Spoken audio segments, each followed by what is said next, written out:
Hi there. Is this on? Yeah, this is on. My name's Hunter Boydell. I'm a film writer and director, and I'm here to talk a bit about my most recent film, Paxford, and why I made it. So, I've got a few questions here. Okay, so where did the idea for the story come from? Well, like every film that I make, the story started with a personal experience that I had, something from my own life that I wanted to share. And this particular one came from some time I spent with a friend, where I felt like when it was just the two of us together, we were able to just kind of let our guards down and just be relaxed with each other. And I realized that for each of us in our lives in the outside world, there are times where we'd have to kind of put on an act in some way, or sort of pretend to be a certain type of person or try and fit into a certain social group. But when it was just the two of us together, we could really relax. And so that got me thinking of like an idea for a story where there were two characters from walks of life that required them to put on an act, to never really show their true self, to kind of, never let their guard down. And then when these two characters come together, they could just relax and be human and be normal with each other. So that got me thinking of these two characters, and one of them was going to be this character of Paxford, who could be sort of someone from the world of like reconnaissance and surveillance. So his whole job is to not be seen and not be heard, and to kind of be invisible, basically. So no one knows who he is. He never gets the credit for anything, but he's doing a whole lot behind the scenes. And I was going to have him meet another character who's from a similar sort of situation, and the two of them would be able to connect and share a bit of humanity together, which they can't have with the rest of the world, because their whole job is to kind of shut all of those relationships down and just be alone. So I had that idea for a film I wanted to make, featuring two people from similar walks of life who come together. And then I thought, you know what? It'd be quite interesting to start off by doing a story about just one of those characters, Cyril Paxford, and to really explore that idea of him being alone. Because the premise of that original story was going to be that we see him finishing up a solo mission and then going to meet up with this one other person who he's able to spend time with.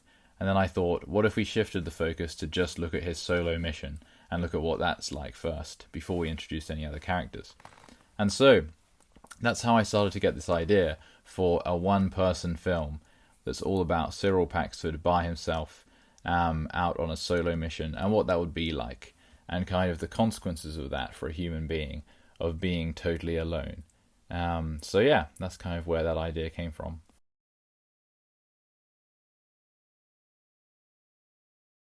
Cyril Paxford was inspired by myself. Most of the characters I write either are based on some part of myself or someone I know. So it's either my own life or the life of someone close to me that I've witnessed. So I like to draw on my real, personal, first-hand experience in that way. And so Paxford definitely has a lot of me in there. And to be honest, it reflected a sort of personal thing that I was going through, of feeling like there were certain things in my life that were very important to me and that were priorities and things I needed to focus on, and that those things were requiring me to be away from some of my friends, to be alone quite a lot, and to be focused on those priorities away from the group. And so that was something I was experiencing, of like this sense that everyone else is out there, hanging out together and having a fun time, and I'm here by myself doing these other things because I know they're important and I need to do them, but there is a cost, there's a sacrifice, because I'm away from all of my friends and my community in that sense. So that sort of classic trope of like the wilderness experience, where someone goes off by themselves to go and do something important, and it's hard and it's a sacrifice, but it's worth it in the end. That's something I was personally experiencing, and I thought that was very much something I could explore with the character of Paxford. So it was based on like a personal experience. But in terms of that specific character, obviously the context for him in this story is that he works in surveillance and reconnaissance and kind of the sort of military adjacent special forces, I suppose. And I started to think of like, I sort of reverse engineered it, because I already had the end product in mind, which is I want this character who goes on these secret missions by himself. So you think it sounds a bit like James Bond, like a spy going on secret missions. except it doesn't have any of the glitz, any of the glamour. Like, he's not going to casinos, he's not hanging out with beautiful women, he's not driving cars around the place. He's doing the opposite. He's trying to be invisible. He's trying to blend in. He's trying to stay away from everyone. So he's out of society. He's not having fun like chase scenes and any of that exciting stuff that James Bond has. He's just alone in a forest or on a mountain or, in a city, but like staying away from the crowds. He's just alone. His whole thing is he's alone. No one knows he exists. No one sees him. No one hears about him. And he never gets the credit for anything that he does because he doesn't exist legally. Like, he's secret. Not like James Bond, who goes around introducing himself to everyone. Paxford, you wouldn't catch him doing that. He's always away from the limelight, because that's his job. So then I thought, for someone to be in that sort of situation and have that kind of life, what path could they have taken realistically to get there? And so that's when I started looking into like the military special forces, and particularly the UK, the British special forces. And that's when I started to come across real stories of real people. That's where it got quite serious, because I'm very aware of not wanting to take any of this stuff lightly. I don't want to devalue the real experiences that others have had. And obviously, because I'm creating something fictional, I don't want to just kind of trivialize this stuff and have too much fun with it in a way that might dishonor, those real experiences that people have had. So what I did instead was I started to study those real people and their real experiences, and to try and reflect them in an honest way. So I was actually honoring them and telling a bit of their story, rather than just kind of stealing it for the aesthetic. I wanted to actually tell it in an honest way that really respected them. So that was kind of the idea. So then I started listening to quite a lot of interviews and reading articles and trying to get close to some of these people who've had those kind of experiences of being basically like special forces operatives on some of these crazy missions, and then doing things behind the scenes that are incognito, that people don't know about, that we in the public wouldn't necessarily hear about. And I was interested in the idea of like some of the very sort of secretive special forces units that you don't even know they're there, because they are disguised, or some of their members are put into other military units. So it's like you don't know they were there, basically. They're like the secret forces of the secret forces. I liked that idea, so I kind of explored that a bit. And anyway, so all those travels led me to discover this one particular individual who had a career in the SAS, the Special Air Service, and then he ended up going into sort of a private military sort of world, of kind of carrying out missions for foreign governments and, high-paying clients, I suppose, who had things that needed to be done, and he had the capacity to do them because of his military background. So that's what the private military kind of sphere is, I suppose.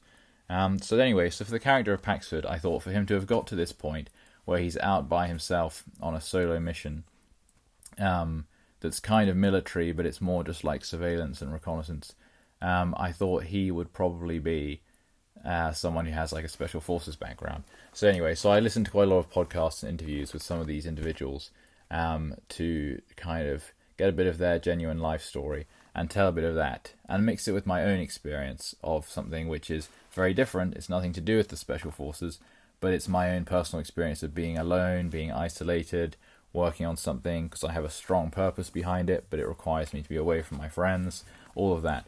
So I kind of put all those influences in it together to come up with this one character of Cyril Paxford. So that's kind of where he came from. A lot of myself and my personal experience, but then telling that through the lens of a kind of special forces, military private contractor kind of thing. But the other key thing about Paxford is that he doesn't do anything military. He doesn't engage in conflict. He just does reconnaissance and surveillance and intelligence gathering. So he's not actually a soldier so much as a spy, I suppose.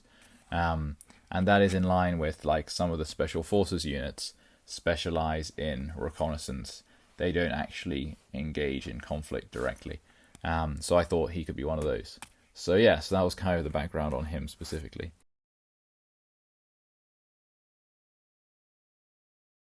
I had various kind of limitations that I was dealing with.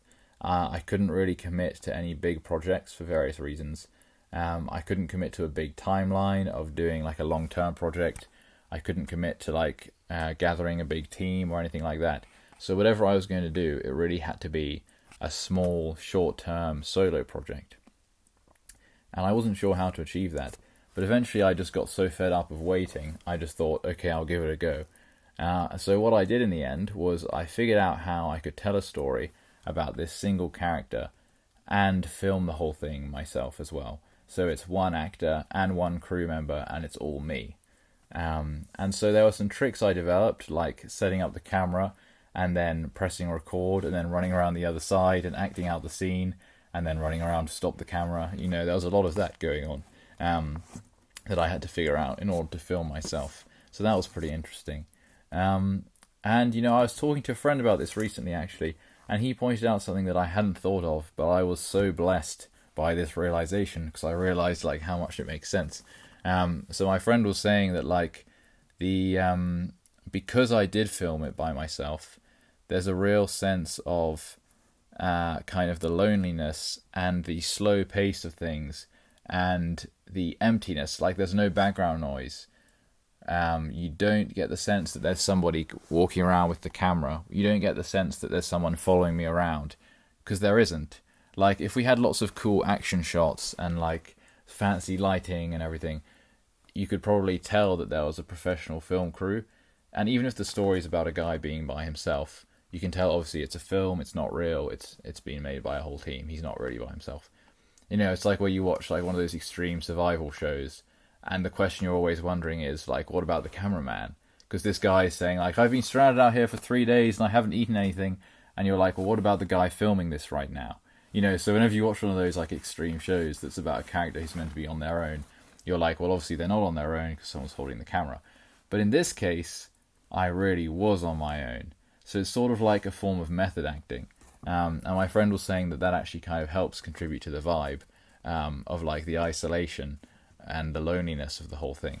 And also the idea that like the character's talking to himself, because I already was talking to myself. There was no one behind the camera. It was just me.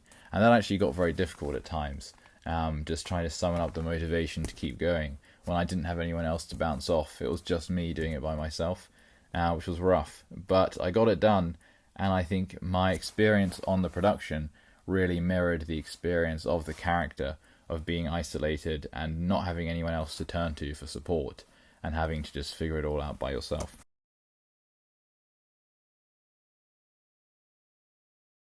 I think with every film I make now, I want to help people to reflect. I hope that my films will be like mirrors where it can reflect something of them.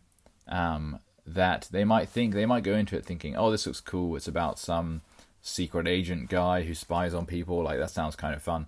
You know, they might go into it thinking it's going to be a bit of escapist film that will take them into a story that's unfamiliar to them. But I really hope that when they watch it, they'll find that actually it's not escapist at all. It's actually very real and very relatable, and that it actually mirrors some things about their own life back to them, because they can relate to the character in some way, or they can connect to something that he's going through, or maybe they know someone else who went through something similar and they can see how that person would have felt. Or, you know, I just hope it will kind of connect with people in a way, like a mirror where they can see a bit of their own life reflected in this fictional film. And again, that was part of the reason why I tried to put so much real material into this fictional film, because I wanted it to feel real and to be real so that people could connect to that when they watch it. Because I put a bit of my real life into it, and I put a bit of these other characters, this research that I did into these other men's lives. I've borrowed a bit of that as well, so that there is real biographical, real life stuff in there, in terms of those feelings and those experiences. And I hope that will come through and be reflected when people watch it. I really just hope that it will tug at people's emotional heartstrings, and that it will be relatable and emotional for them. Because being able to create something that is emotional, I think that's the real key. And if it doesn't feel real, or if it feels a bit cheesy, or if it feels a bit fake, then you kind of lose that emotion. But if I can capture people to believe that this character is actually a real person and that this stuff could actually be happening, that's when I'll have made it, really. So I hope it will feel real. I hope it will grab people emotionally in that way. And I hope it will cause them to kind of reflect and think and grow and heal and maybe be able to process something that they've experienced. Maybe they'll shed a few tears and then feel better afterwards because it's helped them to realize something about an experience they've been through. So yeah, that's the goal really, just to be real and raw and to bring about that positive change for everyone who watches it. If you'd like to see Paxford, it's available now at breakingjar.com/Paxford. And if you buy your digital copy right there on the website, that's the only place you can see it. It's not available anywhere else. And when you buy your copy, you also get a 40-minute documentary about how I made the film, all the way from the beginning of writing the script all the way through to the finished product. And you get some secret bonuses as well. So go and check that out at breakingjar.com/Paxford and get your copy today.